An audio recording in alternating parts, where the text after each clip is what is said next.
Thank you for listening to the Golden State Media Concepts basketball podcast, where we discuss all the news in the world of basketball, including the NBA, college basketball, and high school hoops. My name is Ben Brown. We are back on a Wednesday. As I said, I'm here alone. Pauline will be in the studio tomorrow. And then, of course, I will be here on Friday, leading you into All-Star Weekend in the NBA. So looking really, really forward to that.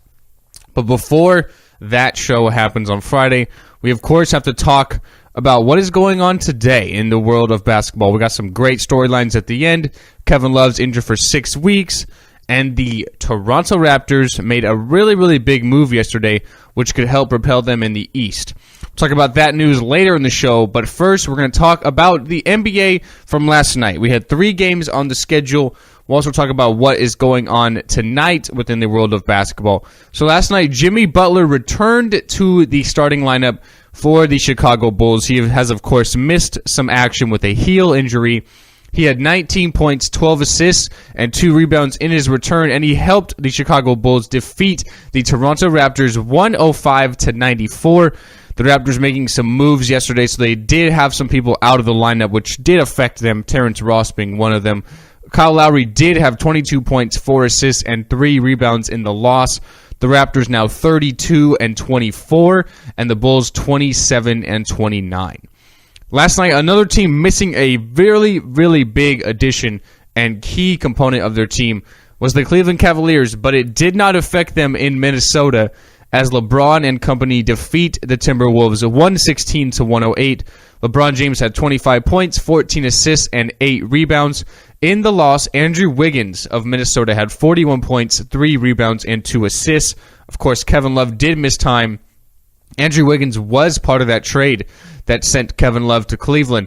So you'd have to look at, I wonder where the Cavs would be if they had Andrew Wiggins right now instead of Kevin Love. Kind of interesting to think about that. Definitely a lot better for the future. You'd have Wiggins and Kyrie Irving to build around. But right now, it's hard to argue that that trade was not a success because they won a championship last year. And you have to think last year before that, if Kyrie Irving was healthy the whole series and if Kevin Love was healthy the whole series, you don't know what the Cavaliers would have done against the Warriors. So it's interesting. They did win 1 title. They could have won 2. But you have to say this has been a good move for both parties so far. Minnesota has a key piece to build around in Wiggins as well as Anthony Towns. Zach LaVine's injured. He has an ACL injury. But yet they're going to have another good draft pick this year to help them and bolster their squad. And then the Cavaliers got Kevin Love, who helped them win a title last year. So it's hard to argue about, who got the win and who got the loss in that trade. I feel like both teams have come out pretty good. And then the last game last night was the Sacramento Kings that go down to the wire to defeat the Los Angeles Lakers 97-96. DeMarcus Cousins hits a free throw with 9 seconds left to give the Kings the victory. He had a monster game last night. Boogie had 40 points, 12 rebounds, and 8 assists to lead sack. And then Lou Williams led the Lakers. He had 29 points, 5 assists, and 1 rebound. The Kings have been playing really, really well recently. Sacramento's currently on a 4-game win streak, although tonight they will be playing the Warriors. So, chances are they're going to have that snap. But remember, they did beat the Warriors in overtime last Saturday. So they're playing really well. Out of their last 10 games, they're 6-4. And right now, they're only 1.5 games out of that 8 spot in the West. So they're still battling there with Portland as well as Denver, who's currently in the 8 spot. But it's going to get interesting down the wire here if the Kings can really make a push towards the playoffs for the first time since 2004. I feel like this is probably their best chance, and you can almost argue that they're playing a lot better without Rudy Gay, who's out for the rest of the year with an Achilles injury. It's really DeMarcus Cousins leading this team, and last night he had another monster performance to lead the Kings. I mentioned they'll be playing the Warriors tonight, but that is not the only game on the schedule. So some of the other games within the NBA, we've got a lot of teams in action. We have the Spurs taking on the Magic. The Pacers will battle the Cavaliers. The 76ers will lock up against Isaiah Thomas and the Celtics. The Hornets will battle the Raptors. The Bucks will take on the hopeless Brooklyn Nets, who are 9-46. Yes, 9-46. The Dallas Mavericks, who've been playing really well recently, they'll be taking on the Detroit Pistons. The New Orleans Pelicans will battle the Memphis Grizzlies. The Miami Heat, who were on a 13-game winning streak and now have lost 2 in a row, they'll be taking on James Harden and the Houston Rockets. The Minnesota Timberwolves will be taking on Nikola Jokic and the Denver Nuggets. The Portland Trailblazers will take on the Utah Jazz. The Lakers will lock down against the Suns. The Knicks will battle the Thunder. The Hawks will play the Clippers. And as I mentioned, the Kings will take on the Warriors.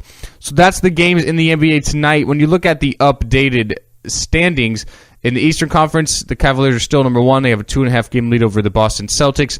The Wizards, who have won 9 out of their last 10, are the 3 seed.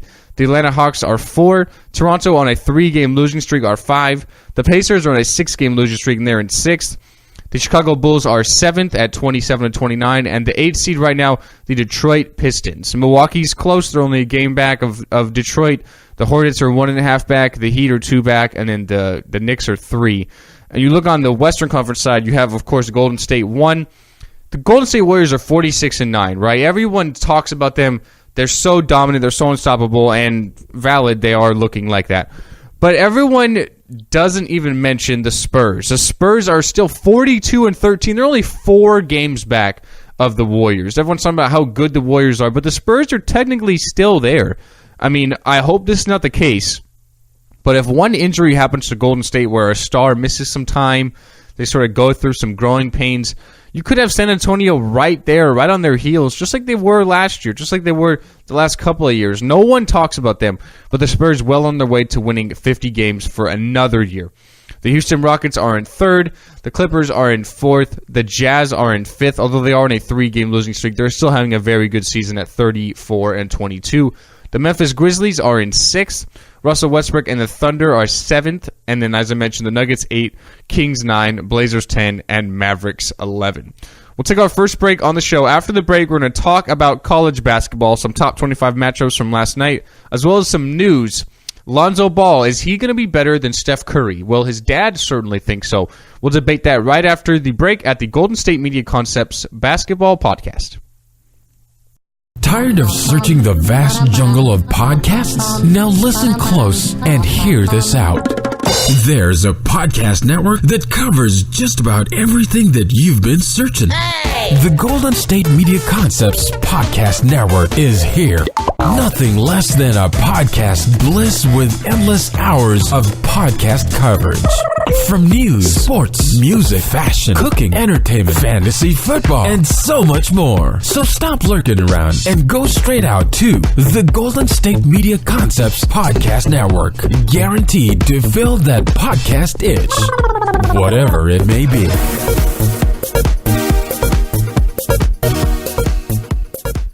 Thank you for returning back to the Golden State Media Concepts Basketball Podcast. We're talking some college basketball. Last night, number 13 Kentucky avenged their loss early in the season to unranked Tennessee with a 83-58 victory. Malik Monk had 20 points, 8 rebounds, and 2 assists in the game for the Wildcats, who are now 21-5 and 11-2 within conference.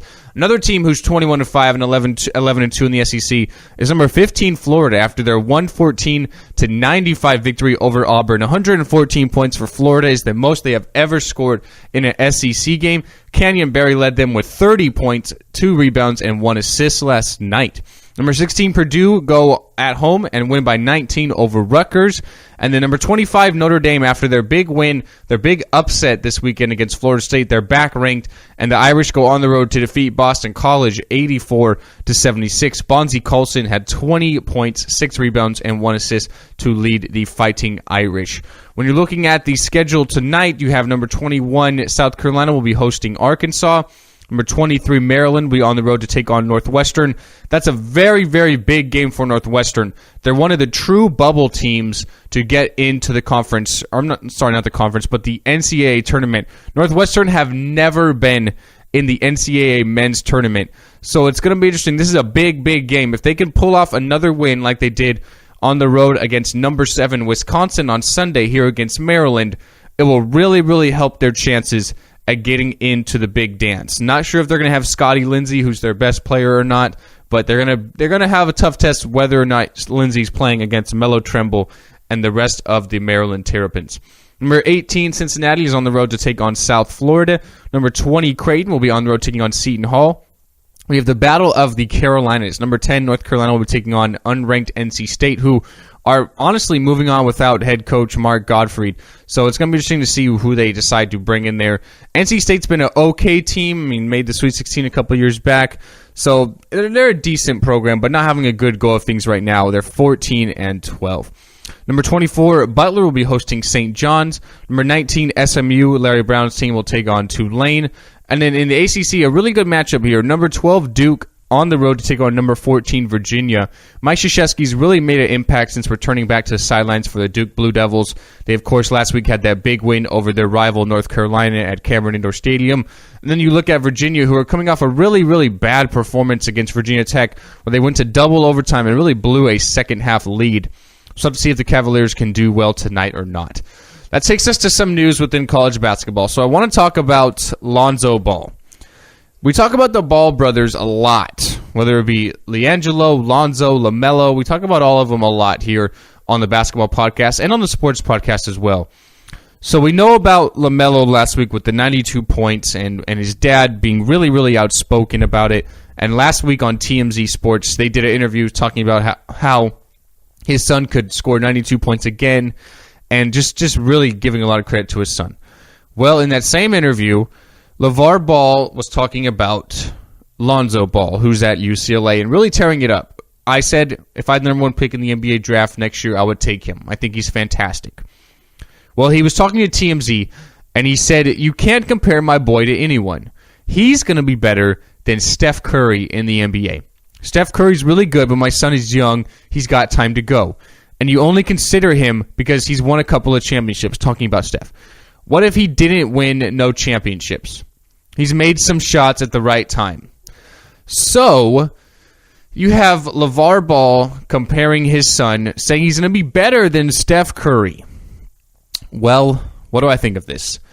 I think a couple of things. Number one, I think LeVar Ball needs to just stop talking, whether it be about Lonzo, LaMelo, Chino Hills. Just stop talking. He's literally trying to live his life through his kids, which is never a good thing. But apart from that, I'm not going to talk about that. I'll talk about this right here. Is he going to be better than Steph Curry? The easiest way to say this is, I don't know. I mean, we don't know what Lonzo Ball is going to be in the NBA. I think he's fantastic. I think he's a really, really good player in college at UCLA. He's tearing it up, and I would take him number one overall. I think he's the best prospect in college basketball right now, and if I were to build my team around anyone coming out, I would pick Lonzo.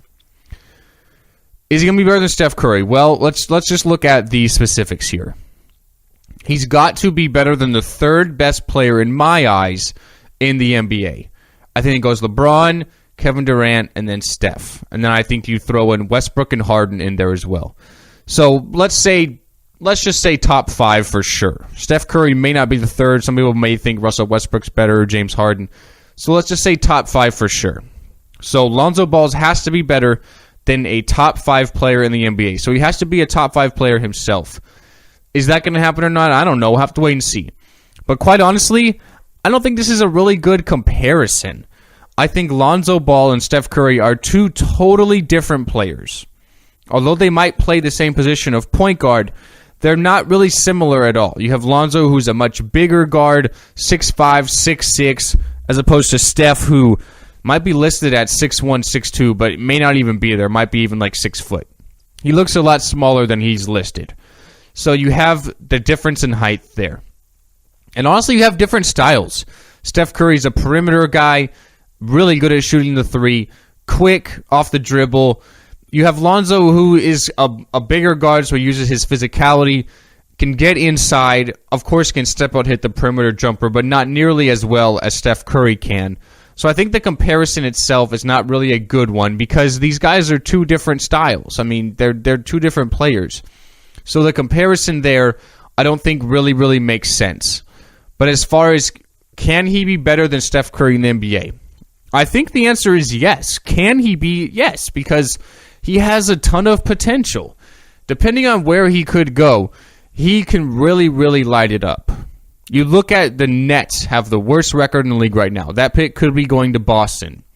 So imagine him going to Boston with already the second best team in the Eastern Conference. Already some all-stars in Isaiah Thomas and Al Horford, and some really, really good pieces around them. Avery Bradley, Marcus Smart. Although if you bring in someone like Lonzo, you have a lot of guards there where you have to rotate in and out. So that could get interesting. But I think the biggest question for me is where he goes. I think if he goes to the right system, the right place, I think he can be even better than I think he's already going to be. Because some people just flourish in certain systems. It's just sports. I mean, you could argue if the Patriots system is what it is because they've had so many different quarterbacks when Brady's been out. You had Garoppolo, who did good this year. You had Matt Castle when he started for Brady that whole season when he got injured in the first game. So that system is just consistently good. You look at basketball, look at the Spurs. I realize they've had a lot to do with being maybe Tim Duncan was there, and he's obviously a legend, but Tim Duncan's gone now, and they're still tearing it up with Kawhi Leonard, LaMarcus Aldridge, and really just a lot of guys who fit the system. Danny Green was cut by the Cavaliers, and he's a starter in San Antonio. Patty Mills is a backup, but he's arguably playing better than Tony Parker has. You had Ginobili, who was a second-round pick. You had Tony Parker, who's a late first-round pick. So all these guys really just flourish in San Antonio. I think that's because of the system Greg Popovich has and the style of play he does. Some people just succeed there and they get the best out of everyone. San Antonio is the best example of that. In the NFL, you look at the Patriots. So depending on where Lonzo goes, I think the right system could be really, really big and really important to him. When I look at Lonzo Ball, the comparison to me is Jason Kidd, not so much Steph Curry. Because Lonzo's a bigger guard, he's capable of scoring, he's more of a true point guard, averaging about 8 assists per game at UCLA, gets about 6 rebounds. Jason Kidd, I guess you can say Russell Westbrook now with the triple-doubles, but Jason Kidd before that was kind of the king of triple-doubles when it came to the point guard position. And I'm sure if Lonzo can fill the shoes that obviously his dad has put in and the potential he has, he'll get a lot of triple-doubles in the NBA because he's capable of getting a lot of rebounds. So for me, the comparison is Jason Kidd. So can Lonzo be better than Jason Kidd? That's the question I would pose to you. Jason Kidd's a future Hall of Famer, got a ton of assists, a good defender, gets some steals. So Lonzo is very, very similar. It's hard for me to say he can fill up to that potential in those shoes of Jason Kidd or even Steph Curry because those are really, really big shoes to fill. So I'm not going to say he's going to go all that way and be better than them. But I think he is going to be a very, very good NBA player. And depending on what system and what team he goes to next year in the draft, because I don't see him coming back to UCLA for a sophomore year.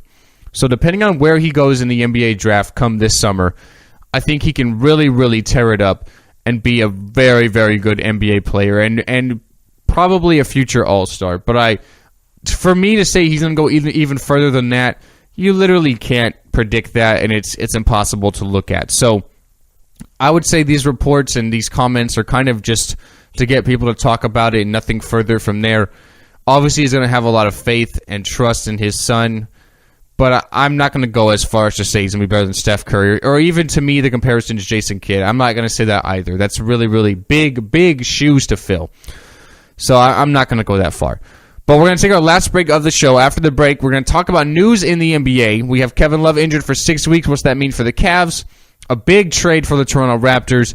And Anthony Davis, for now, pledging his loyalty to New Orleans. Talk about that news after the break here at the Golden State Media Concepts Basketball Podcast.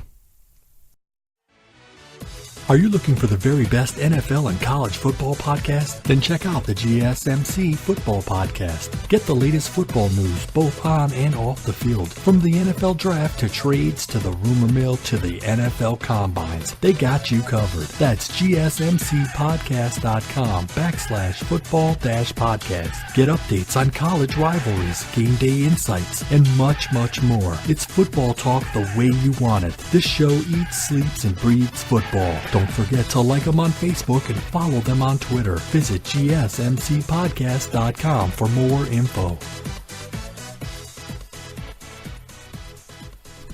Thank you for listening to the Golden State Media Concepts Basketball Podcast. One more segment before we end the show.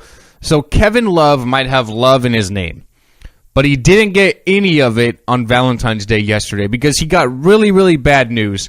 and he's underwent arthroscopic knee surgery on his left knee, and he's expected to be out for about 6 weeks.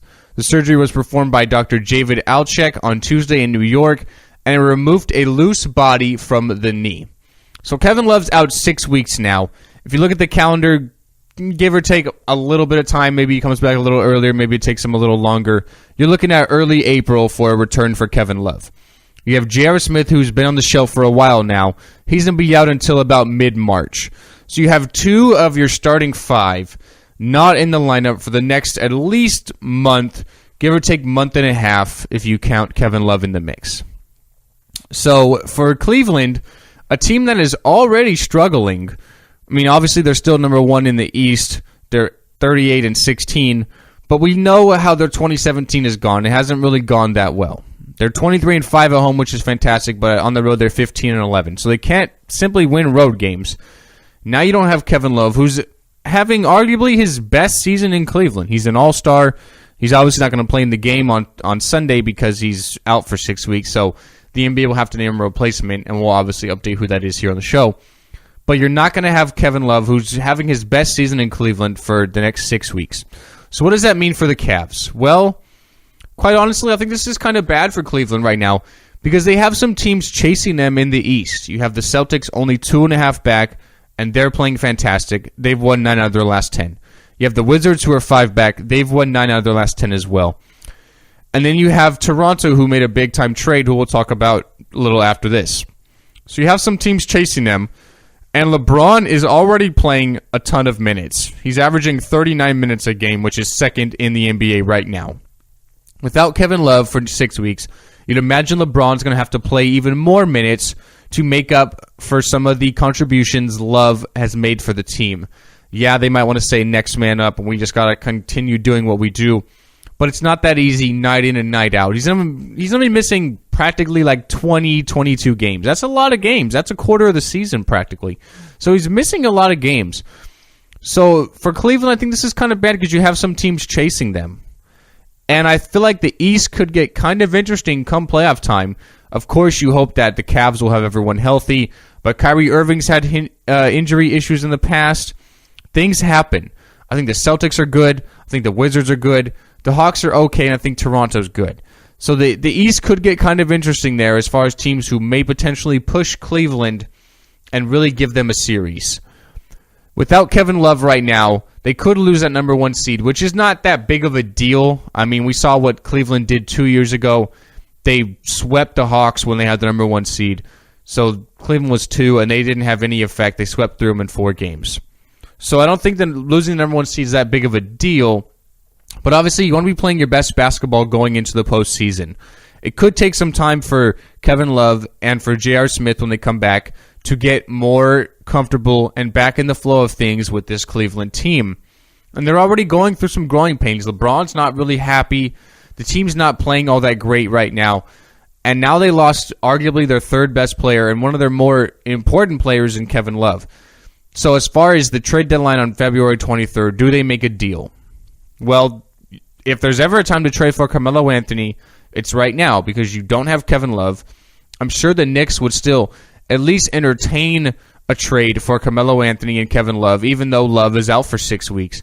I'm sure the Knicks would still be really interested given how Phil Jackson has gone on Twitter talking about Carmelo Anthony. So if there's ever time to make a trade for Melo, it's right now because you need immediate help because one of your big 3 is out for 6 weeks. I don't think that's going to happen, and I don't think Carmelo Anthony gets dealt on the trade deadline. But I think Cleveland probably tries to make some move to add to their squad for the time being, get a little more scoring, maybe a little more rebounds, because that's what they're losing with Love. They're losing practically 22 points and 11 boards.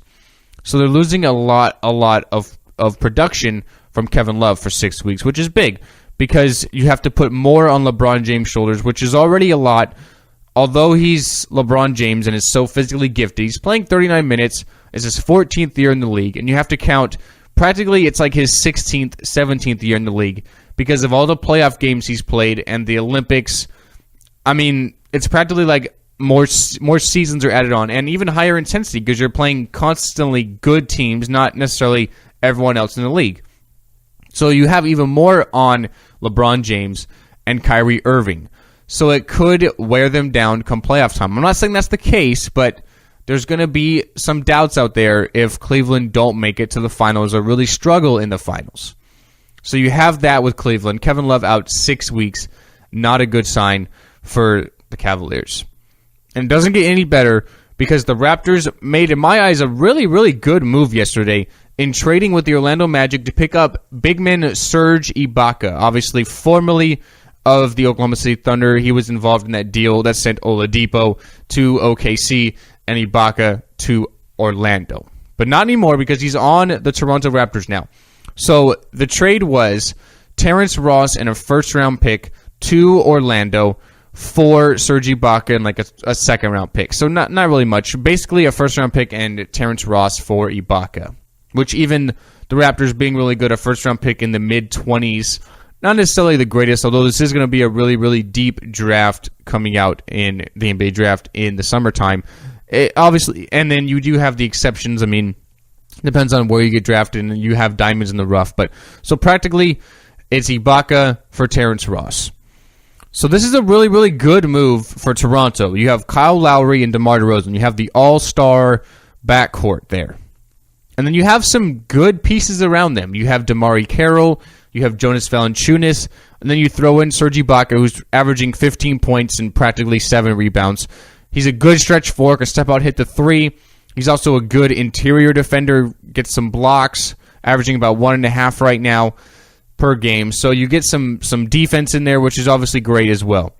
So I think Toronto got a lot better from this deal. As far as Orlando is concerned, I honestly don't know what they're doing. Because if you look at the two big trades they've been a part of, they practically traded Victor Oladipo, Ersan Ilyasova, the rights to Domantas Sabonis, which was the number 11 pick, for Terrence Ross and a pick in the 20s next year from Toronto. So as far as Orlando, I'm not really sure what they're doing.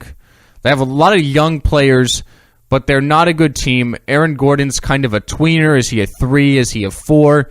Elfrid Payton's a good point guard, but he's not the best shooter. I honestly don't know what the Magic are doing, and I think this trade makes no sense for them. The only thing I guess you can look at with Orlando where it does make some sense is Ibaka is on the last year of his deal. Do they think Serge Ibaka is going to sign a long-term deal in Orlando? Probably not. So they had to get something for him while they can. Toronto can probably be a landing spot for Ibaka because they're a good team in the East. I could see him staying there, signing a long-term deal. So with Orlando getting rid of Serge Ibaka before he becomes a free agent, I guess it makes some sense. But you still have to question what the Magic are doing. Why even trade for Serge Ibaka in the first place if you didn't think you could sign him long-term? So it's kind of questionable. It doesn't make a whole lot of sense. But looking at Toronto now, as I mentioned, they're 5th in the East. They've lost 3 in a row. In their last 10, they've lost 6. So they're not really playing too well as of late. But I think if Ibaka can come into the lineup and contribute and be the Serge Ibaka we've seen for the OKC Thunder, he adds a whole new element to Toronto and really helps them come playoff time. Because you have the guards in DeMar DeRozan and Kyle Lowry who are going to draw a lot of the defense on them. And then you could have Ibaka, 3-point range, maybe a little in closer to the basket, stepping out, hitting some perimeter jump shots, some elbow jumpers. He can add a whole other dimension to this team. And the defense is really important. He can be a rim protector. He can really stop players from getting in there and scoring because he's so good interior defensively. And you have a lot of big guys. DeMarre Carroll's a small forward, but he's a bigger guy, about 6'8". You have Jonas Valanciunas, who's huge, and then you have Serge Ibaka. So you have a really, really big physical front line, and you have the all-star backcourt. So it could be really interesting. I think Toronto made a lot of good moves. The trade deadline is on February 23rd. So we'll have to see what Boston maybe does to counter this, what Washington does, Atlanta, Cleveland. The playoffs in the East could get really interesting. I feel like there's about 4 teams, honestly, that can challenge Cleveland to come out of the East. They're still the favorites. I'd say Boston's probably 2. With the trade, I'd probably give the Raptors the edge over Washington. But I do like what the Wizards are doing, and they're having their stars in their best season of their life. John Wall's playing his best season ever. Bradley Beal's playing his best season ever. Otto Porter leads the league in 3-point percentage, so he's really contributing from the sort of attention that Beal and Wall are getting at the 1 and 2 position. So Washington's really good as well. And I think this trade really makes Toronto better. And I think it was a move they need to make because I think they're better than what they were last year. And they went to the Eastern Conference Finals last year. And I feel like other teams around them got better. Boston got better with the signing of Horford, and Isaiah Thomas is playing on an MVP caliber level. And Washington got better. So Toronto needed to make a move to get back up there in the Eastern Conference. I think they did that with the addition of Serge Ibaka. Before we end the show, let's talk a little bit about Anthony Davis. So Anthony Davis, for now, and I'm going to emphasize for now, is pleading his case of staying with the New Orleans Pelicans. He was talking about this. He said, I don't plan on leaving, so make sure you write that down. He was asked about trade speculation. Obviously, the deadline's coming up. The media is trying to find anything they can to write about. But he said, I don't plan on leaving, so make sure you write that down. Well, Anthony, let me talk to you real quick. LeBron James didn't plan on leaving the Cleveland Cavaliers either. Kevin Durant went on Twitter and said he wants to play in Oklahoma City for the rest of his career. What happened to both those guys? Well, LeBron went to go chase some rings with Dwayne Wade and Chris Bosh in Miami. Worked out pretty well for him. He won 2 of them. Comes back to Cleveland. He wins with Kyrie and Kevin Love last year, obviously. Kevin Durant got so close to getting to the finals last year, but they blew a 3-1 lead. He got to the finals. They got killed by Miami, which was LeBron's first title. He goes to the Warriors, arguably the best team ever. He's going to win some rings. He's already got his money. He's going to win some rings now. Anthony Davis, the Pelicans aren't good. And I'm sure you know that. The Pelicans' current record is 22-34. They're not making the playoffs again. A couple years ago, they were the 8th seed. They won 1 game against the Warriors, but that was it. They're not making the playoffs again this year, and quite honestly, probably for the next couple of years in my eyes. So Anthony Davis, you're getting your money, you're getting paid, but there's going to be a time where you're going to want to try and win a championship, and you're going to realize New Orleans isn't the place to get it done. The Pelicans aren't going to attract any big-name free agents to come play with you. There's already reports talking about you and Russell Westbrook possibly teaming up in the future to go to LA and join the Lakers. They have Magic Johnson in charge of them now. Reports are that he would be interested in bringing in Kobe Bryant into the front office as well. So if Magic and Kobe come talking and Russell Westbrook is there as well, are you going to really stay in New Orleans? I honestly don't think so. You might pledge your loyalty to the Pelicans now, and you're saying the right things, don't get me wrong. But this might come back to bite you in the butt. Because given history, these big-name stars who have said they want to stay in their current location simply haven't done that. So, for now, you might want to stay in New Orleans, and it might be a great spot for you, and I'm sure the city's nice. It's one of the biggest markets in the United States. Great city. But as far as the team, I think you're only going to put up with that for so long and bolt somewhere else. But we'll have to wait and see. Everything's up in the air. I'm just speculating here. Anyways, that's going to end the show for today, guys. My name is Ben Brown. I'd like to thank you for listening, as always, here at the GSMC Basketball Podcast. I'll be back in the studio on Friday. Pauline will be here tomorrow talking all things basketball. Have a good day, and we'll see you guys then. Goodbye. You've been listening to the Golden State Media Concepts Basketball Podcast, part of the Golden State Media Concepts Podcast Network. You can find this show and others like it at www.gsmcpodcast.com. Download our podcast on iTunes, Stitcher, SoundCloud, and Google Play. Just type in GSMC to find all the shows from the Golden State Media Concepts Podcast Network, from movies to music, from sports to entertainment, and even weird news. You can also follow us on Twitter and on Facebook. Thank you, and we hope you have enjoyed today's program.